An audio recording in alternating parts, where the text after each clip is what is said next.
This is being recorded for the purposes of sharing with the whole world. Really, this is I feel incredible joy about this space, even though there's like only two people. This is two more people than I've talked about Bridge House with today so far.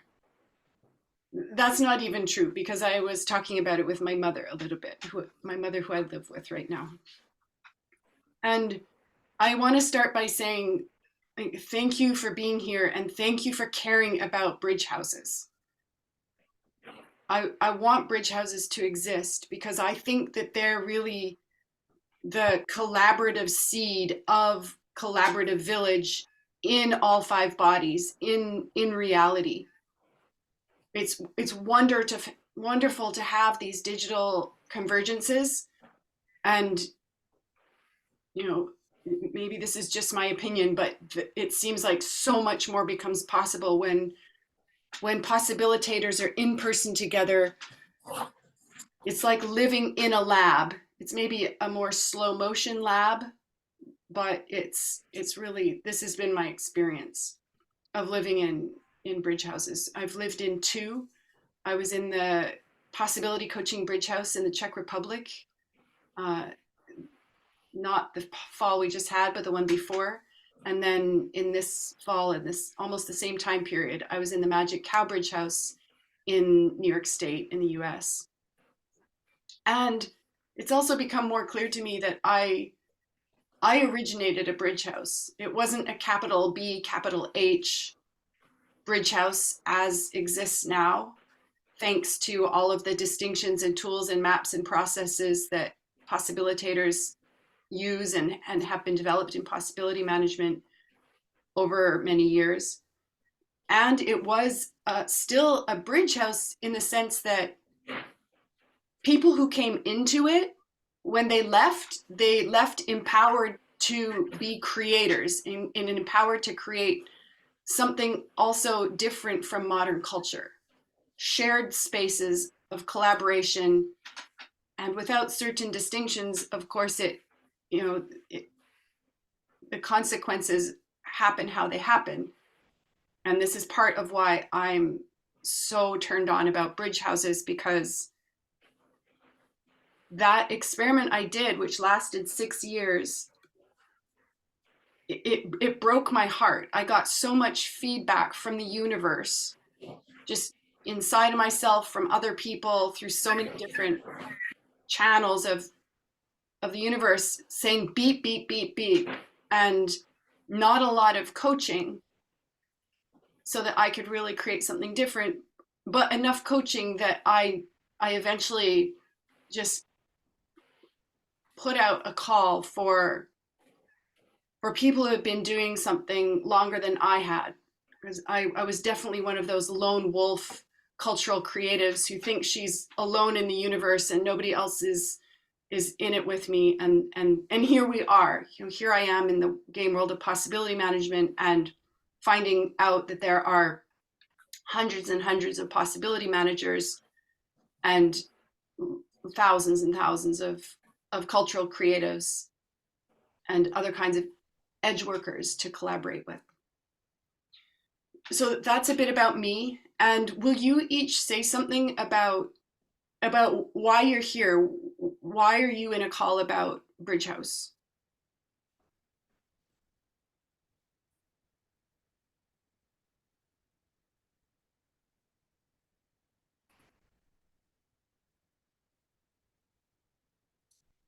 For me, it's about knowing that I'm happier and have a fuller life, a richer life, when collaborating with others and living with others. And I live alone now and have for a long time. And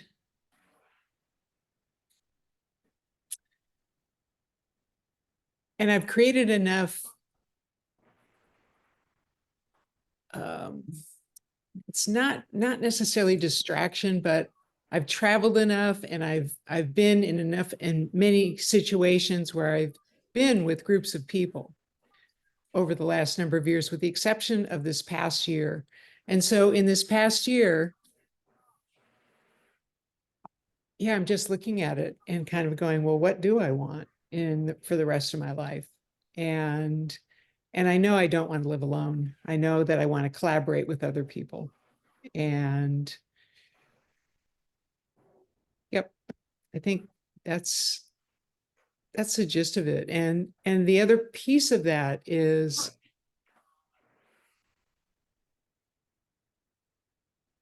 having the kinds of conversations that are more meaningful than chit chat. Yeah. Yeah, thank you. So I'm just going to write something down, which is, I heard you say that you want to live in collaboration and you want it to be live in collaboration, like rather than this kind of like lone wolf, live in your own house and then go out to collaborate, but it's not really ongoing every day. Is that what you mean? Yes, I personally want my own space, Hmm. that I want that ability. I want right outside my space, I want the ability to collaborate. I Yeah. don't want to share a space. Uh, it can be a small space, but I want my own space. Yeah. So like you mean like you want your own room, like your own Yeah. bedroom? Yeah. Okay. And then, oh, you made another really great point, and oh yeah, about not wanting like small talk, chit chat, wanting conversations that are different from that. Will you say a little bit more about that? Like what you really notice about that and really want about it?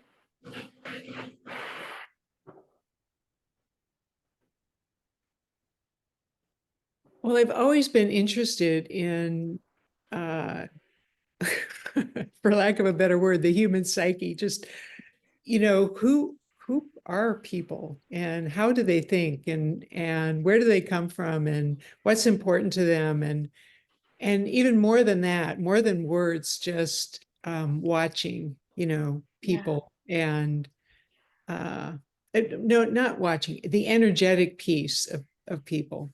Hmm. I would have said watching a couple decades ago, but not anymore. Yeah. and um and connecting on that kind of a level, Hmm. that, yeah, so yeah, so that there's a more of an intimacy about it. Yeah. So you want intimacy rather than this. I mean, how when I think of it, I'm relating to what you're saying. I want live in spaces where I'm not relating as this masked version of myself who's only really coming from what I think and how's the weather. I want to be coming from all of my bodies, and I want to be relating with people who are also alive in all of their bodies and relating not just on this surface level. Is that what you're talking about? Yes. Yeah. And I love humor and laughter, and so I'm not saying I don't want any surface level. It's I think, it's all, I, I don't want it to be serious and deep all the time.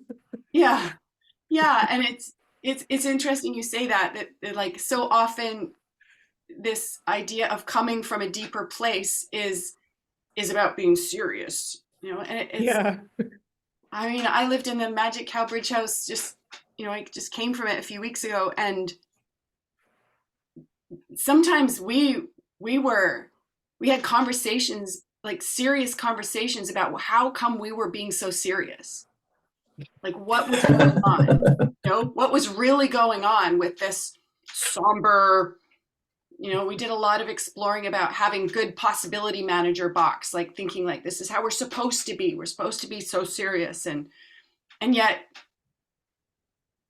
that's not it. And that's not what we wanted. That's not what any of us wanted. Yeah, there were times to be really focused and intense, and it wasn't about, yeah, it wasn't about, yeah, there's just much more to that, to it all. How about you, Mike? What brings you here? This is my first time meeting you, isn't it? Yes. Yeah. Mine too. Yeah, and will Yes. you Hello, Phyllis. will Hello, you Mike. say where you are? I'm on the Sunshine Coast of British Columbia in Canada, the West Coast. And I'm in Eugene, Oregon. It's funny. I'm in San Marcos, Texas, just south of Austin. Okay. Yeah. Um, uh, there are a few things that draw me to a bridge house, and the first thing is just my path of personal growth. But just recently led me to possibility management, and the tools there are so powerful, and the people are so authentic, and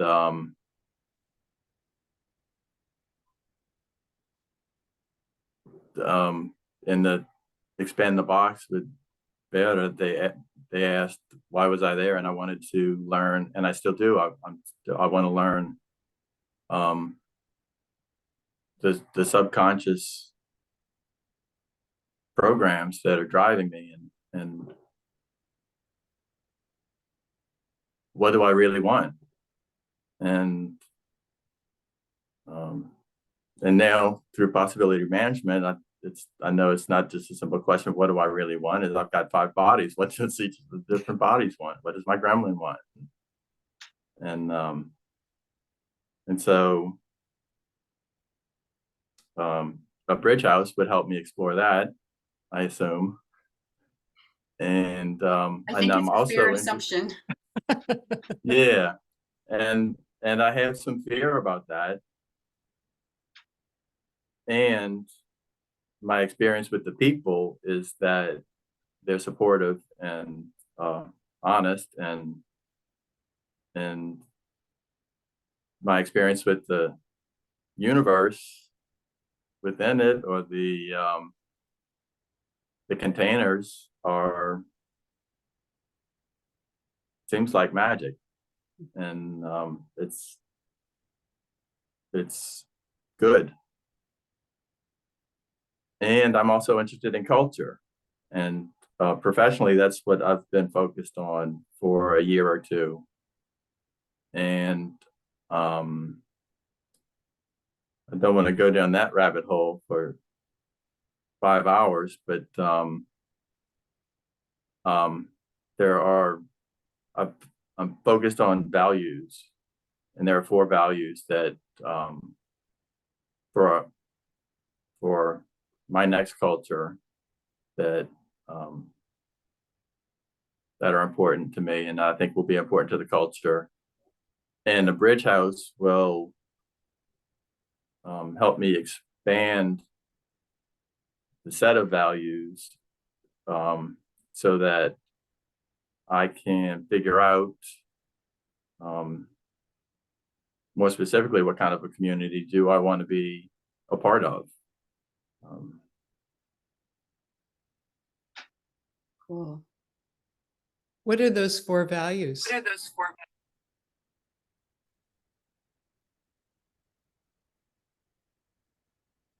the 4 values are not personal values, they're governmental values. To limit the scope of the government, to leave more scope open for the personal values. And those 4 values, they have an order of precedence too. And I had started with liberty as one of them, and that ended up being 3rd on the list, behind justice ended up being second, and respect is first, and compassion is fourth.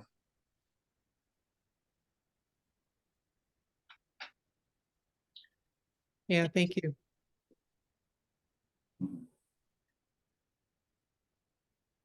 I want to say a little bit more too about why I'm in this call.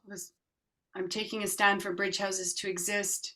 I'm also building a bridge house, and I'm in this call because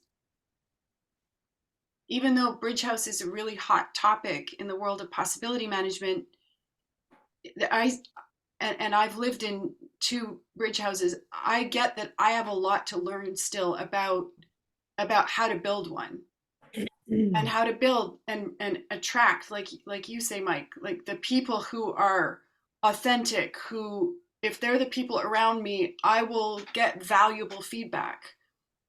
And like what you said, Phyllis, it won't just go into chit chat and maybe into gremlin reactivity and arguing about who's right and who's wrong and who's good and who's bad and how it should be, and this kind of thing. This is also something I want to get away from, is kind of, I would say, in a way, it's like wasting my time in conversations about how it is, rather than being with how it is and creating together. And I find those people who are up for that, I find they're still rare, even though I get that there are more than I thought there were, 3 years ago, 4 years ago. I think they are still rare, and there are a lot of people who use and practice possibility management and study it and deliver it, who are where they are, and they're building village around them, and they're not available to come and practice with me on the Sunshine Coast of BC necessarily. And I hope that will change. I hope that this bridge house will become such an obviously extraordinary live-in lab, that people will want to come and just participate in what we're up to. And I want all the bridge houses to be like that. And I have chosen to be on the Sunshine Coast of BC for the foreseeable future, because I want to be with my mother while she goes through her golden years. And when people say to me, how long will you be on the Sunshine Coast? I say, for now, the answer is until after my mother dies. And part of that is that it was thanks to the adult initiation that I went through for something like 2 years, that I'm able to create a space of love with my mother, a space of intimacy, a space of adult relating, and verging into extraordinary relating. My mother, for the first 51 years of my life, was my persecutor, was the persecutor in the victim story of my life. And I had so many incomplete emotions that I couldn't really be with her unless I was masking myself, and I could only do that some of the time because so much was happening under my numbness bar that I would just so easily explode into reactivity with her. And it's amazing now to ask her more about how that was for her, and how she experienced me, and just not get hooked. For me, this is still, when I remember how it used to go, I can barely believe that this is how it is now. That I have this love gushing through me for her, when in the past it was not like that. And so I'm also, it's part of my archetypal lineage to kind of something about all of the different phases of life and stages of life. I'm the mother of 4 children, and I first, some of my first kind of more radical acts of not participation in modern culture were to give birth at home with midwives who were illegally attending births. They could have been arrested and jailed for practicing medicine. And we were doing that like outside of modern culture. And also when I was in my early 20s, my father died after about a year and a half after a diagnosis of a certain kind of illness that was really progressed, and I felt so angry so often about how it was for him as he lived out the last year and a half of his life, and I could just see things about it. I had so many questions about how this had become a physical disease in him and how it was related to how he was storing emotions in his system and not able to really let things move because he was really in this box of being good and kind and reasonable and don't get me wrong, I love him. I loved those things about him. I loved how diplomatic he could be. I loved how fair and kind and considerate he could be.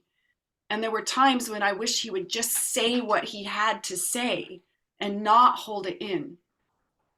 So I had a lot of interest in a lot of the ways that modern culture creates consequences for human beings in all of their bodies and in relational spaces, and what else is possible for humanity.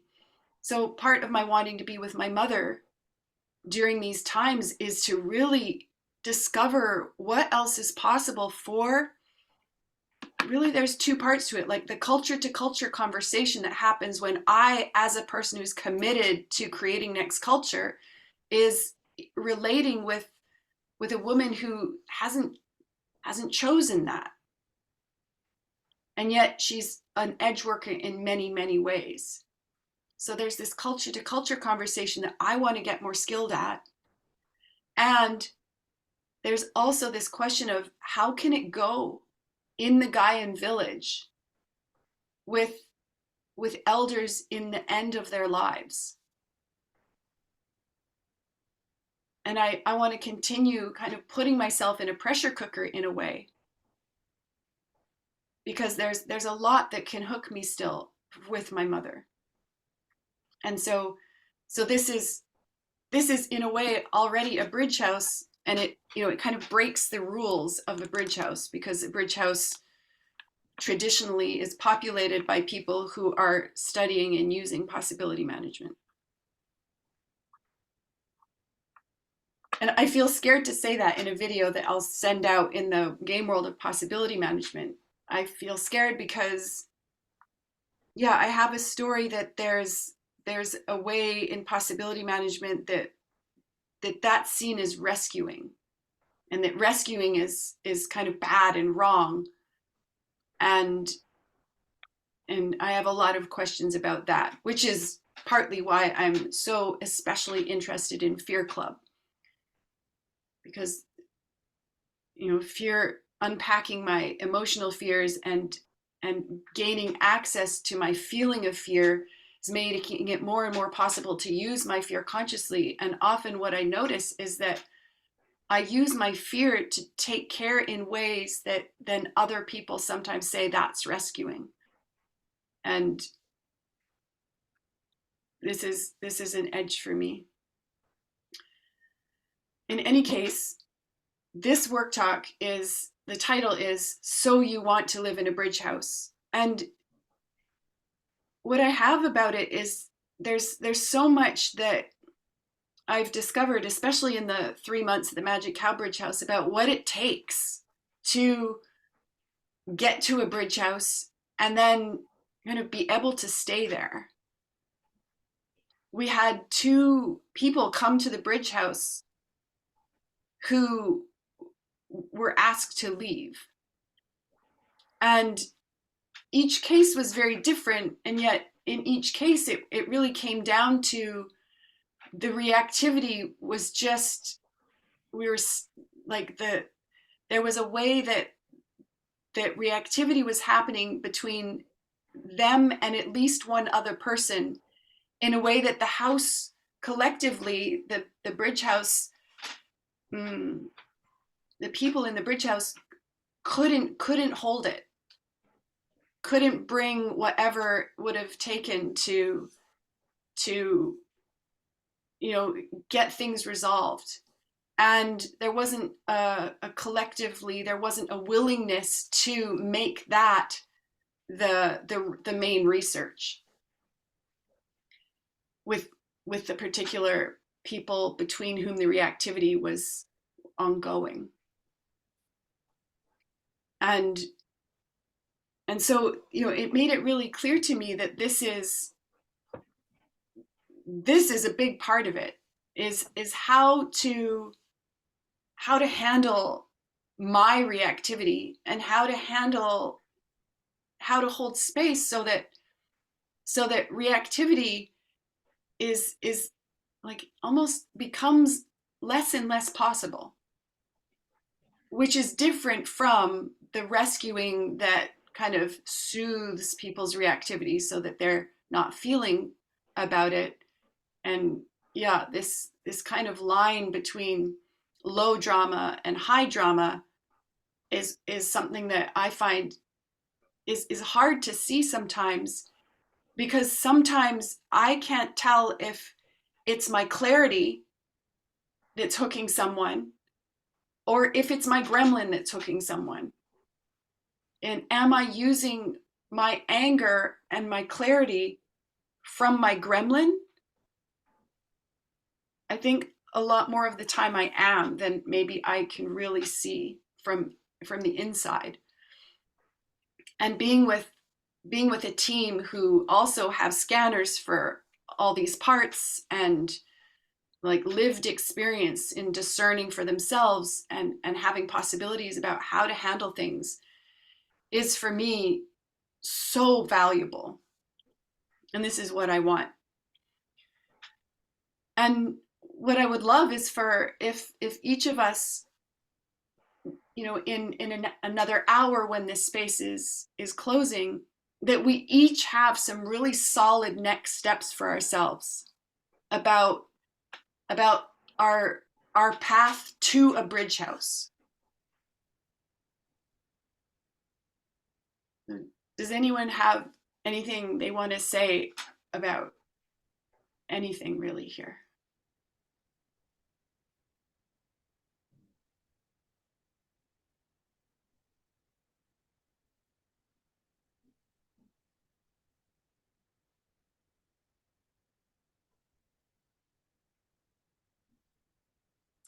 My next step to a bridge house is to list 50 plus gremlin foods.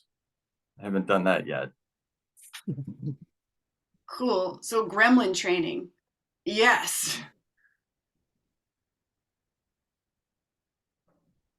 Do you have other things that you also are working on? Like, my experience of creating my gremlin food list is that I could list a bunch of foods when I was starting over with my gremlin food list. I could list foods, and then I was discovering foods and adding to them to the list, over days and weeks and months. And so there's time to do other things in between as your list is growing. I wonder what else is on your bench that has to do with getting into a bridge house at the fastest possible rate. Not that it's a race.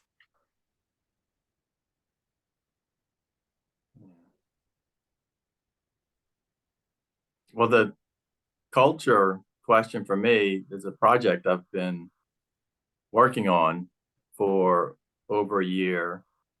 And it's an essay / book that I want to complete that makes the four values and how they work together and how it affects government and how it leaves us free to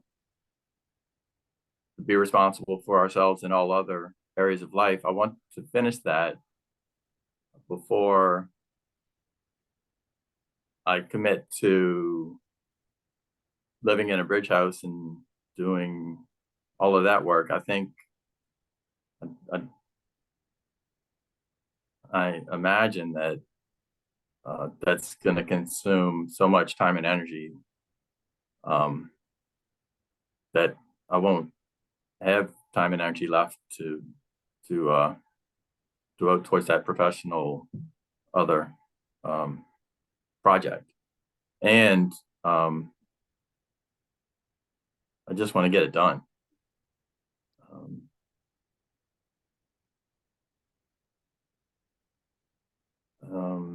I have a question about that, and I feel scared to ask it, and I'm going to ask it anyway because it's a real question. And it's, why would you wait? Like I hear you saying that writing a book that you really want to finish takes focus and time and energy, and I still have the question, why would you wait?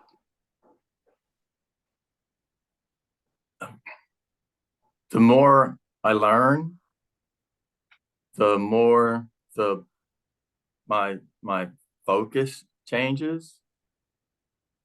And if my focus keeps changing, then the book's going to keep changing, and the book will never get completed. Is my story. Mm. Thank you. So I want to finish that book so that I can start on a second book that is the next part of my journey.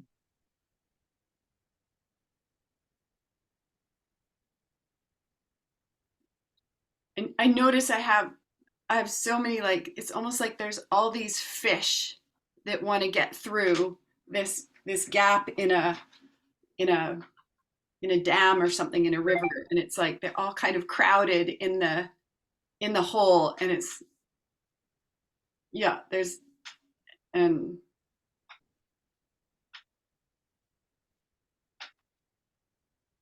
great, thank you.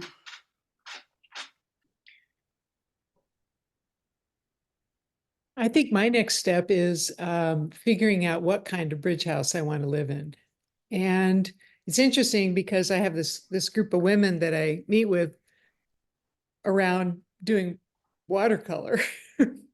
But most of the time we sit around and talk, and it's become quite a social group. And the last time we got together, we were talking about different kinds of bridge houses, not using that word, of course, but people living together and what that might look like, and the next phase of our lives.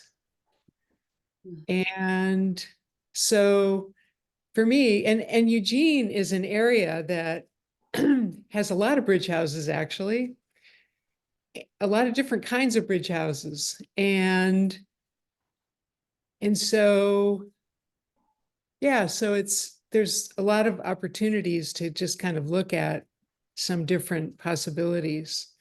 Yeah. Around that. And I will also say that I have fear around getting into a possibility management bridge house, because that's not my, while it is my main form of personal growth and has been for a while now,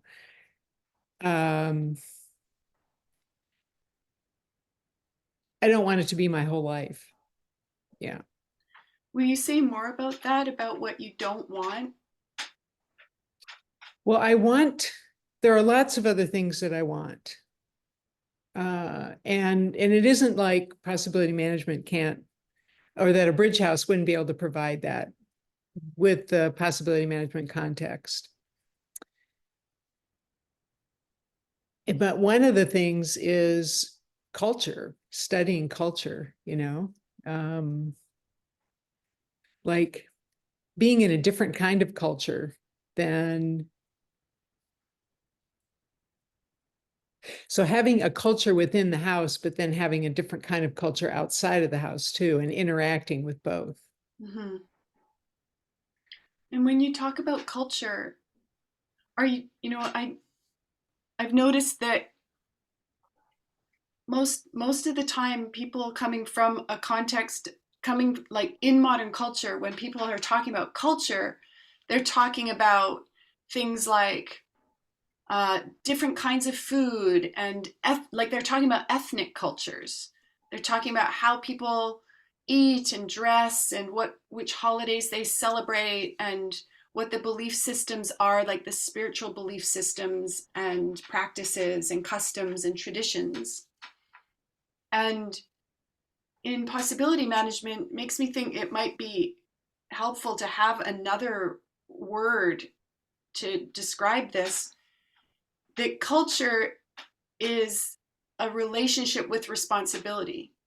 So the culture of, you know, like a child relationship with responsibility is creates a certain kind of culture, and that modern culture is mostly child adolescent level of responsibility, where the relationship with responsibility is someone else will clean up the mess. Like there are parents, there's a government. The government is my parent, and it's their job to take care of all kinds of things, including messes that my fellow citizens of whatever government I presides over me make. And then there's this in edge workers coming down the other bell curve of like how many people are practicing what kind of level of responsibility. There's this adult responsibility where there are, not-for-profits and NGOs, where, if I'm paid, then I will clean up the mess. Or if I get this, then I will hold space and take more responsibility. And that's all also the old map of responsibility about duty and honor and shoulds, and about the past, if you did a good job or not, and what you deserve really comes into there. And on this whole territory, on the other side of this map of cultural creatives and the map of culture and responsibility, there's this whole domain of radical responsibility, where it's not about fairness. It's about the here and now, what you can do, what you want to do, and about taking responsibility as distinct from avoiding responsibility or avoiding feeling. And so there's so much more about that ties into the conversation about culture and what culture is. And there's kind of a bit of a blend. A bridge house with a capital B and a capital H as a distinction that was, evolved in possibility management, is specifically a shared collaborative living house contexted in radical responsibility, which is very different than saying it's contexted in possibility management. And I think this is really where a lot of our discovery at the Magic Cow Bridge House about kind of expanding out of our good possibility manager boxes came from. Because as soon as I was making possibility management, or Clinton or Anne Chloe or any other trainer, or what I thought possibility management was parenting me into or governing me into from the outside, was actually not in a context of radical responsibility, because I was giving my center away to sometimes even my own parent ego state. So this sliding into parent ego state with all these shoulds and have tos about what a good possibility manager would do and say. And this was an amazing discovery, and Yeah. an And amazing territory to be in. And I'm attracted to that the context is radical responsibility. Yeah. Yeah. Yeah. And I think what I'm saying though is that there is something else to interact with besides the people, just the constraints of the bridge house. And I What use constraints? when I hear that word constraints, it's like I don't want that. You know, I don't want Yeah. constraints. I mean, you might have ideas about how it went in different bridge houses, or yeah, there might be a limit to your sense of what's possible. Uh, and certainly, I think that in the bridge houses that I've been a part of, because they were temporary, like 3-month projects, they were they were experiments. They had a beginning, a middle, and an end, and the timing was 3 months. When it comes to longer term bridge houses, it becomes a lot more relevant to weave in with the neighbors, with the other people in that area. And this is something I'm doing already here, because I do have a longer term experiment. And so village weaving, which will be the topic of the next Bridge House Work Talk, will on the 18th of January, will be the topic, is village weaving for bridge house builders. And what I've seen so far about it is that there's the kind of village weaving that I'm doing right now, which is using the internet and the digital ways of connection to meet with and find out with people where they're at about bridge houses, about shifting into a context of radical responsibility, about studying and using possibility management, distinctions, tools, maps, and processes to do that, and other things, including things that are emerging in possibility management, because it is not a static game world. There are new maps, new distinctions being discovered all the time and invented. And so there's this kind of village weaving, the global network village, the possibility creation village. And then there's the in-person village weaving. For me, it's a huge treasure hunt for other edge workers who are hungry for their next steps. And a lot of those people I find are people who have done, the kinds of bridge houses that you might be seeing in Eugene, Phyllis, where it's intentional communities, shared living houses, maybe permaculture projects where people are living on site, other kinds of collaborative living and working that are on the edge of modern culture, but aren't necessarily yet unplugged from modern culture, like from the system of systems and from the attitudes of the culture that put money in the center. So it's like, it's a way of relating with money and a way of relating with the whole world when my first question is, how much does it cost? Or how much money am I going to make? When the money part is really central, and sometimes so central without being talked about that it's an elephant in the room, as distinct from when there's a clear money part, it's negotiable, but it's not the main thing we're talking about.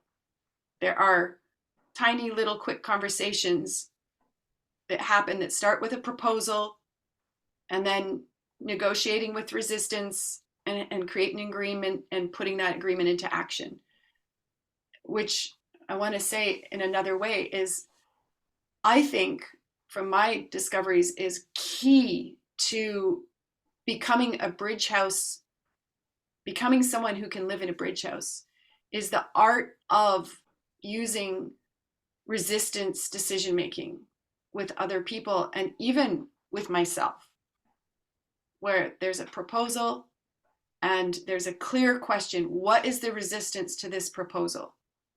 And then people use their fingers to you know, without thinking about it. My resistance is this much. Oh, okay. Now I talk about it. I feel fear because, I feel anger because, I feel sadness about this proposal because, and my next, you know, and then when the resistance is all heard, there's a new proposal is made, and it doesn't have to be from any one person. It emerges. And then the question is asked again, is there any resistance to this proposal? And it keeps going until there's zero resistance. And it's a go. And then there's always ongoingly a chance for someone to say, whoa, pause everything. I think we missed something. I'm noticing this. My new proposal is that we do all this way. And that's ongoingly emerging without it being like, oh, we'll have a meeting about it later. Everything can pause and a circle can be called a convergence, and who's there is who decides. And this speaks to your point, Mike, about governance.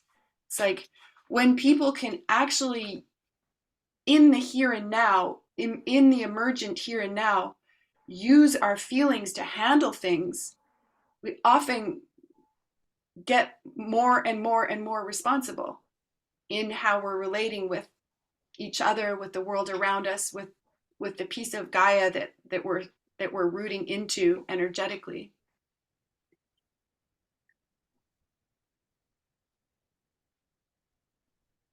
And in the cases where we asked people to leave the Magic Cow Bridge House, it was, you know, these were people who are using possibility management, who are delivering possibility management. And yet the reactivity was happening. And with all the distinctions we had, we you know, one of them said as they were leaving, they said, I feel sad because, and scared because we all are using possibility management. We're possibilitators. And we can't create a possibility for me to stay. And I was like, oh yes, I feel angry about that. I want more possibilities. And yeah, this is so far, this is how that experiment went. And there's a lot to learn, I think, still, even from people with a lot of experience using possibility management.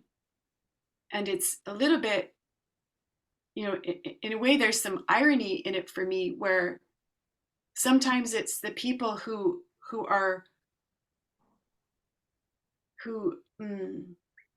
haven't yet learned to use their sadness consciously, and their fear consciously, and their anger consciously, who have so much to contribute, but are holding themselves still so small unconsciously, while a lot of, you know, while people who maybe are more red-brained, more the doers, you know, get going with things.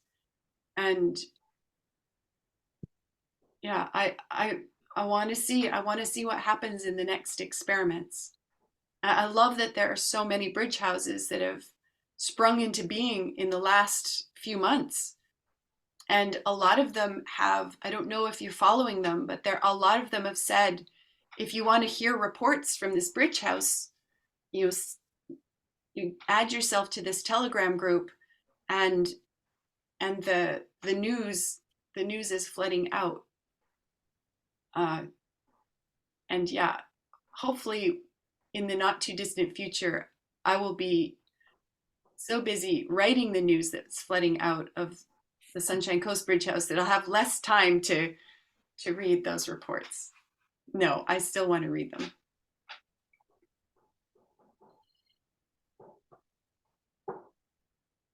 So what about more next steps?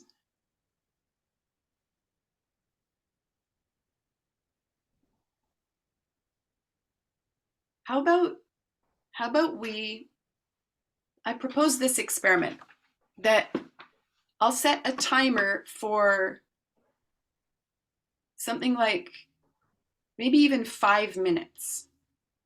And each of us grabs our notebook or a beat book and writes for 5 minutes. And I'll pause the recording, but anyone who's watching it can just also write for 5 minutes. Set a timer so that, I mean, I guess if you're watching the recording, you can write for as long as you want. But to just write and then come back. We'll come back into the space and share from our writing. And if for anyone who's watching the recording, I would love to hear from you about what you end up writing when you kind of like, so this has been a 3-person convergence with energetically who knows how many people, but then to kind of in a way diverge or into our own little spaces for a time to write and come back with whatever comes. Does anyone have resistance to that experiment?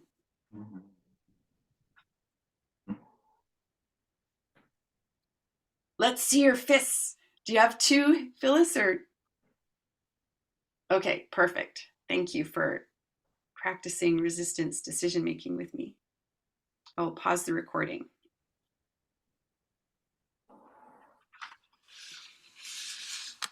Who wants to share from what you discovered from writing about your next steps, and especially if things became visible that weren't visible before?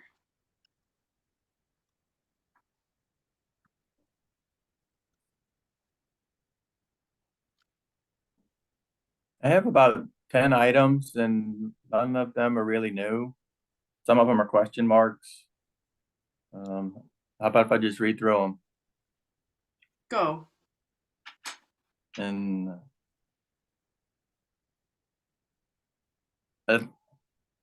for one, there's a 0 and there's a 0.5. So 0 is complete list of gremlin foods.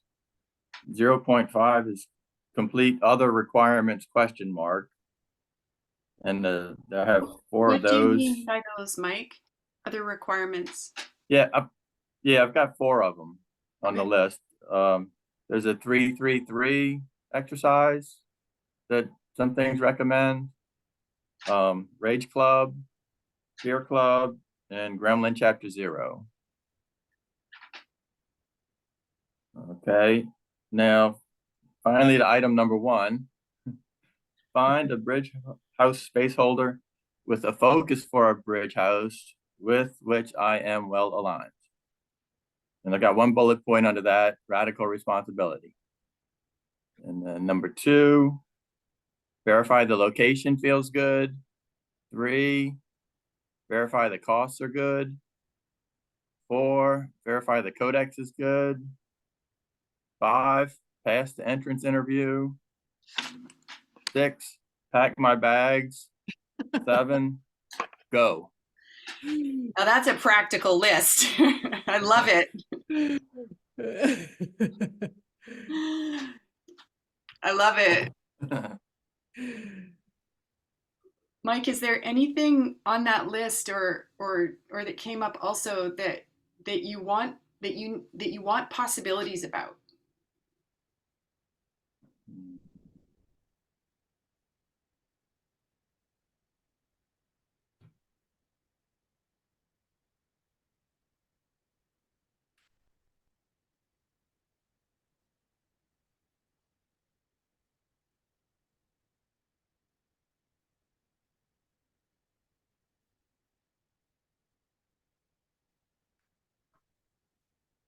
No, nothing comes up, but I'm open if you have possibilities that you want to share. Nothing comes to mind. Yeah. Thank you. Thanks for asking. And something I noticed about that list is it doesn't have finish the book you're writing on it. Well, when you talked about radical responsibility, that's what the book's about. So if that's what the Bridge House is about, that could work. Do you mean you've changed your mind about waiting till you finished writing the book? Maybe. And I just saw a person go by. Do you live, so you don't live alone? Is that accurate?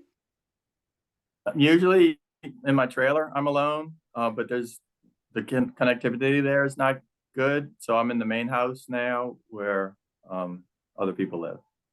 Ah, so you live in a space, a place where there is some collaboration happening already. Yeah, yeah, it's a nice little community. Yeah. Cool.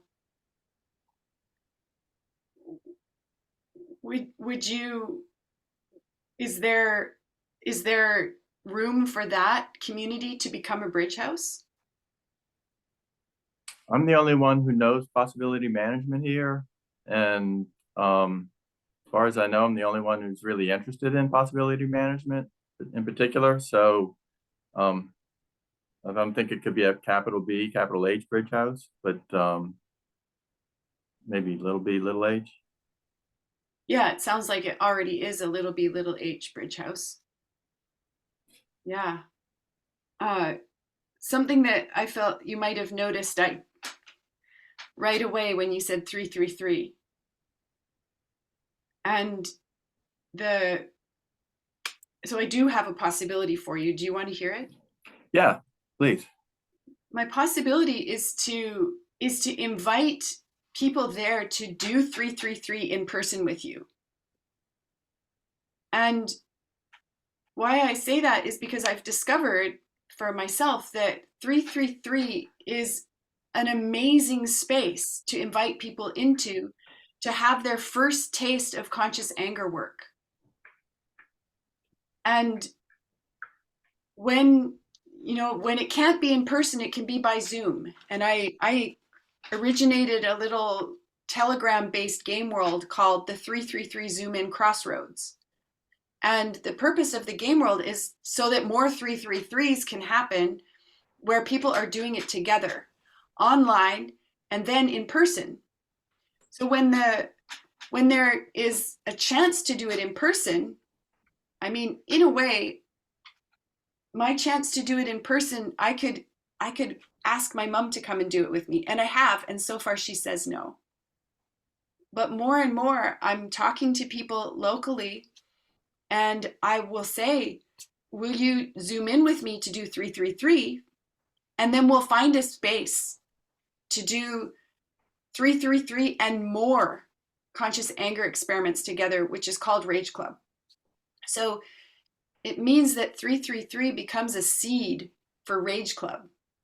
And it also becomes a seed for Rage Club space holders. Because if you wanted to, you could start to hold space for an online Zoom in 15-minute call. You don't even need a paid Zoom account. You don't even need longer than 15 minutes. And you don't need more skill than to do a basic kind of welcome. What's your purpose for raging today? Will you get set up? First position, center, ground, bubble, workspace, 3, 2, 1, go. And it's also a great way to have people say, oh, I'm scared to go. And then I can say, do you want to have a short, meet up with me to get more about it? Or do you want to read this website? Ask me if you have any questions. And it's such a cool next step that is pretty easy for a lot of people to take. So this is one of the things on my list, is keep going with the 333 online and Rage Club intros. And my biggest practical thing is to make a poster for Rage Club that I can plaster all over locally and on the internet, inviting into digital and in-person Rage Club spaces. So that's a little bit more than the scope that you have there, but yes, for 333, go. In fact, I have a 333 space on Monday mornings. It's 8 a.m. Pacific time. We do 333 anger in the first 15 minutes of the call, and then there's another half hour about check-ins. And it's really learning how to check in, learning how to report what's happening in my 5 bodies without going into a process, but also sometimes noticing where's a doorway for a process so that I can take my next emotional healing processes.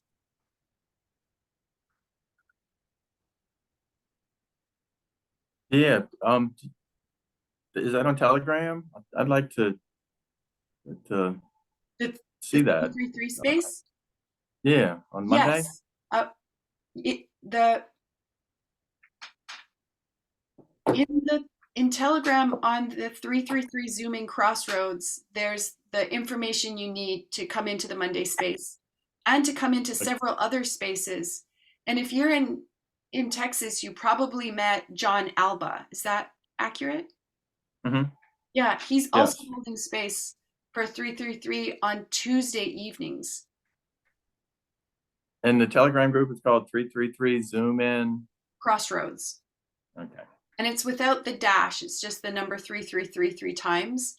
Okay. Because the vision is that 333 333 spaces exist around the world in different languages and time zones by 2333 maybe. That was my gremlin. Thank you, Shark.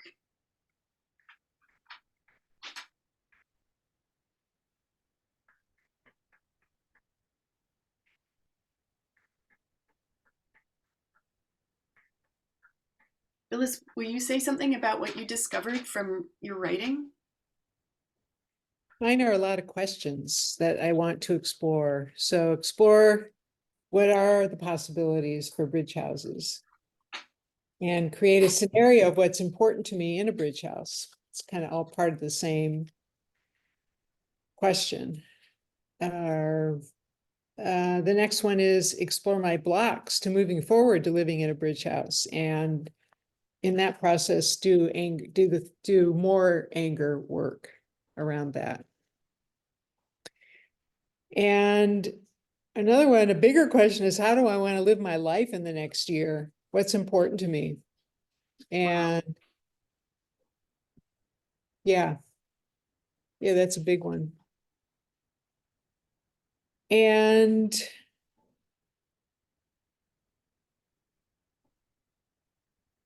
part of the first one had a lot of the components that you spoke about, Mike, just about aligning with the people and the purpose of the bridge house. That's pretty important to me. And so then the last one I have down is just have conversations with others about what they want out of this bridge house, what's important to them, or actually what's important to each of us. Yeah. Cool. Thank you, Phyllis. From what you shared, I got the possibility of doing a Bridge House Builders work talk about codex writing for Bridge House builders and or joiners, or for Bridge House dreamers, like for Bridge House pathwalkers. Maybe that's it, pathwalkers. Because there's this, a few years ago, I did an experiment. I really got into writing codexes. The first codex I ever wrote, really, like I knew I was writing a codex and I was using a codex writer's template, was for the emotional healing collaboration group, which we realized that even though it was a group and it was a communication space, it was a game world. And we realized it had a codex, but we didn't have it clearly written down. And then we realized that there was clarity that we had as players in that game world that wasn't really making it into the game world space. So we evolved the codex and discovered ways to bring that clarity into the space. And this turned me on about codexes. And I started writing a personal codex. Like Nicole is, player one, in the game of Nicole's life. So what's the codex for Nicole's game world of being alive? And I used the same template, which I can't remember where I got it, but it was one that Anne Chloe I got it somewhere that she had pointed. And I started then writing the game world for the village of my wildest dreams. And I also have on my bench writing a codex for this bridge house, the Sunshine Coast Bridge House. And I've started it. And I haven't looked at it for a couple of weeks. So this would be I think this would be a cool work talk to set up a space about codex writing, and maybe even to do some codex writing experiments in the space together, so that it can be really a talk and a workspace, like a work talk is, with these very practical experiments that really get us going on something, so that more discovery is happening about, what does it take to write a codex. I've seen and then also the codex becomes a basis for a website, whether the bridge house you want to live in is one that has floor and walls and a front door to come in by or not. It still starts to, there's that saying that, I can't remember who said it, but he said, build your castles in the sky and then build the foundations under them so that they can become reality. I think a codex is an amazing place to start. A codex and a website where you say, this is who I am. This is what I want. This is how I want it to go. This is the codex. This is what would work for me. This is what I don't want in the Bill of Wrongs. I'm turned on about that. Codex writing for bridge house pathwalkers.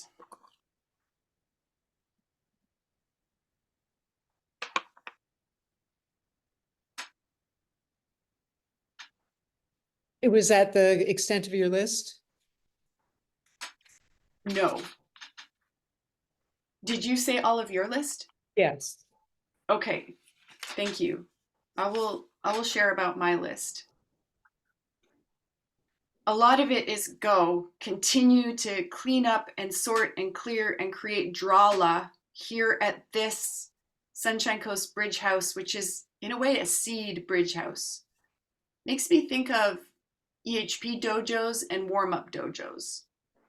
And, Rage Club and Warm-Up Rage Club, which is like 333. This, and you even did it in your list, Mike, where it's like, you didn't start at 1, you started at 0. And then there was even 0.5. It's the thing that comes before. And continue inviting women to join me here. They're in this room where I sleep and where I have my EHP dojo space set up. There's room for one bed. And so I already have this possibility to invite one woman to join me. I talked about that earlier. A possibility that showed up while I was writing was that I could invite women to join me for a short term, like 1 week. Phyllis, will you join me for a week? Come and stay with me and my mom and create Drala together here. And maybe hold space with me or join a rage club that I create here. There's so much, there's so many possibilities, and I feel joy that I'm seeing something that I didn't see before. And I started writing some other names. The Sunshine Coast is a beautiful place to visit, and I will be still full-time creating a bridge house. And there's a lot of things that are part of that are easy to weave in. So it'd be a kind of cool, like, working holiday for someone to go on, if they want to call it that. So What's then Drala?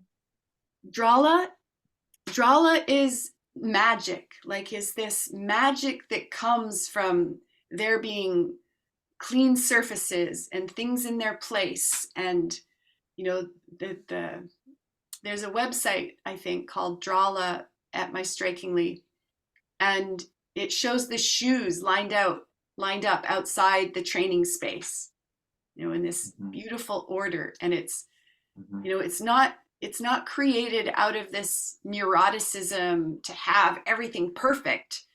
It's created out of this aliveness for there to be space for magic.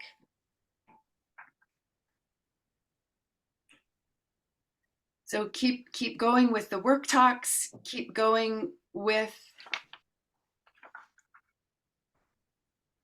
I have a training that'll be online called the 5-Body Activist. And it's training for Earth Guardians.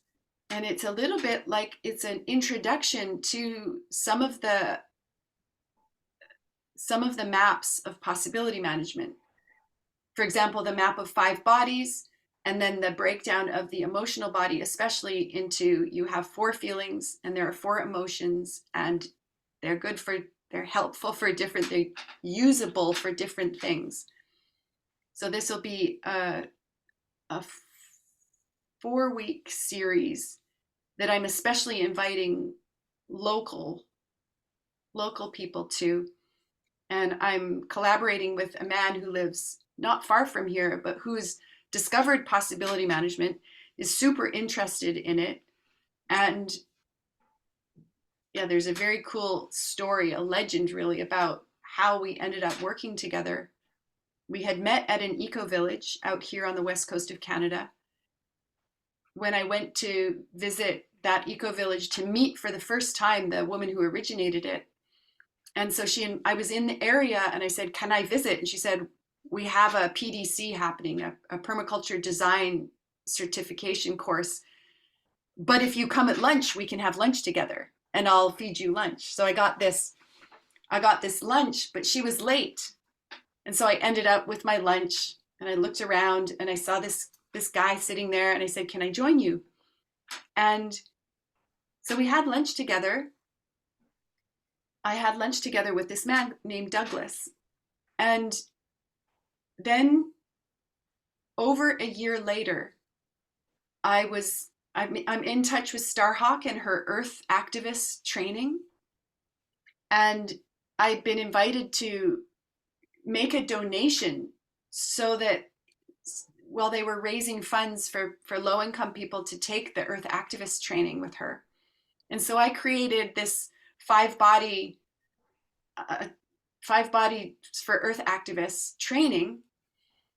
And when the person who bid on it and won it got in touch with me, it turned out he was Douglas from this eco-village lunch. And the timing was beautiful because I was just on my way back to Western Canada where he lives and where he has been gearing up to create a healing retreat. And he wants to use permaculture to build it.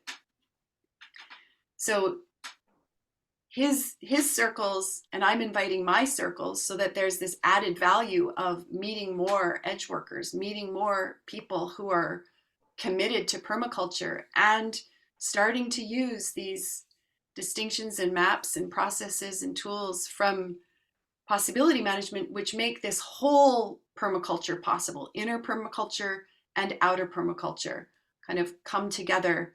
And that's been renamed Arkan permaculture lately. So I'll keep going with that. And I'm inviting all of those participants into 333 spaces, and I'll invite them into rage clubs and fear clubs that I hold space for, and I'll send them to other people's rage and fear clubs and 333 spaces too. So that was what was on my list. That's a lot. That's great. Good. Lucky it's my full-time job, hey. Yes. Yes. So I feel a lot of joy, and I really, like, already I'm like, I can't wait till this call is over and I can just make that Rage Club poster to post everywhere and make a poster for Codex writing for Bridge House Pathwalkers to send to the Bridge House Builders group. and to welcome you into the 333 Zoom in Crossroads, Mike. And Phyllis, you're already there. Is that right? I have been there. I have been in this space. I was doing one with Michael, I think. Michael, yeah, from Germany. Yeah, from Germany. Yeah, Yeah. yeah. Cool. He came into a 3-cell with me and him and Beth to evolve the 333 Zoom in Crossroads Mm-hmm. together Oh, with me. cool. Yeah. He's a good space holder. Yeah, and on that note, I was unclear as to how long this space is. I think it just said it starts at 11. Yeah. Yeah, I wasn't sure. And when I came in, my sense was, and thank you for checking, is that it will end in like 9 minutes at the bottom of this Okay, good. half hour. Yeah. Yeah. Is there anything else before we say goodbye? It made me smile when you talked about writing codexes and finding value in that, because I'm a big fan of writing and not everybody is. Cool. Well, maybe you'll come to that. Maybe, how about me and you find a time that works for both of us so that if nobody else comes, we're still there and we can still have high level fun, really getting going, writing our codexes. Yeah, I'm really curious about your codex too, the Nicole codex. Well, I'll show you mine if you show me yours. Oh, that was shark. Okay. A little bit. I didn't mean that to have sexual innuendo in it. Oh, it's Yeah, I fun. would love to show you my codex because I want feedback and coaching. And I would love to give you feedback and coaching for anything you write from between now and this codex writing work talk. Wow. Oh, thank you. That's generous. I appreciate that. It's really so fun for me. So fun. So do we have a deal, Mike? Will you team up with me to create this Bridge House codex writing for Bridge House Pathwalkers? Yes. Cool. I will be in touch via Telegram with you about that. And And I will consider joining you for a week on the Sunshine Coast. yes, yes, let's be in touch about that. Whoa. Having these work talks really works.